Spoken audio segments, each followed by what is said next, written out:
Hi, this is Sherry Veronica, and I want to talk about rituals today. I do not know anyone who do rituals, but I guess we all perform our own magic every day. We may say a prayer to get us where we are going and to get back home safely. We can say affirmations if you have a business and you want to make a profit.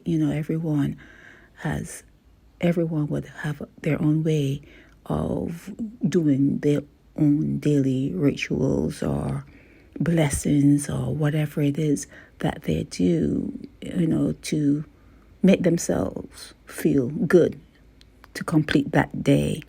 But when you hear people talking about a certain family who drinks blood and eat babies, and they say it as though they're there and they're watching with their own eyes, it's very triggering for me. It's a trigger. And I do this video because it happens sometimes in a conversation I have with Andrea. Andrea is a fake name, but let's call her Andrea.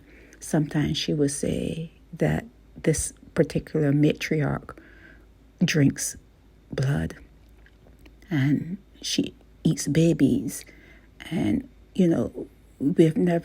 she's never been in any particular room in any building where it has been witnessed by her or someone in there who came out and told her that this is something that happens. So we have to be careful repeating what David Icke and those kind of people write in their salacious books.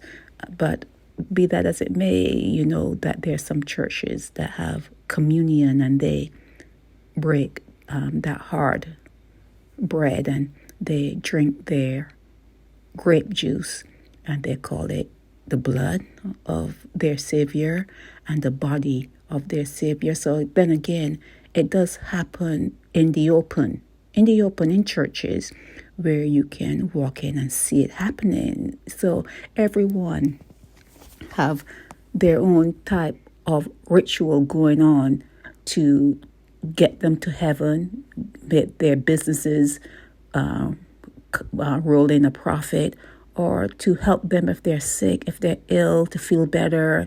They put their rituals over their kids so that their kids are not hurt when they go about their business, during the day. So we all have our own rituals, but sometimes I am triggered when I hear people talk about things that they really don't know. And we know that sometimes bloggers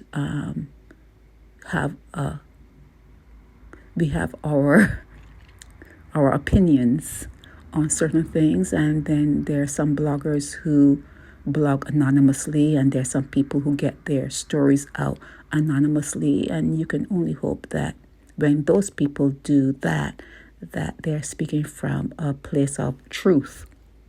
You have to hope that that is a place of truth. But then again, history is nothing that I would ever believe.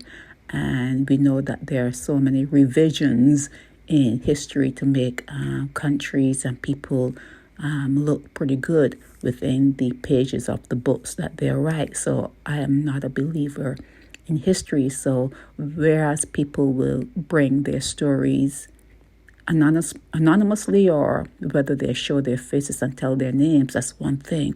But to speak of a family who is drinking blood and eating babies, I'm triggered by that. And, when someone says something like that, you would think that they have thick skin and you can turn the spotlight on them. But they don't have thick skin.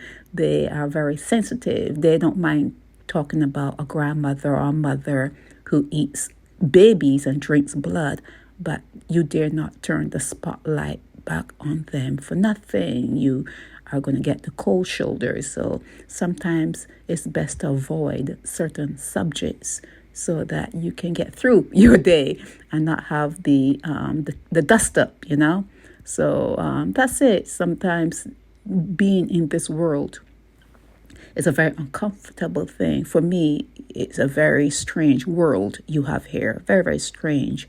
And You have to have your coping mechanisms in place. And like I said, I don't think when you start to get deep into other people's lives and talking about them drinking blood and eating young newborn babies, I think that's maybe a subject you should not broach, because it has a triggering effect. And that's what I wanted to say when I did this video. Share Veronica.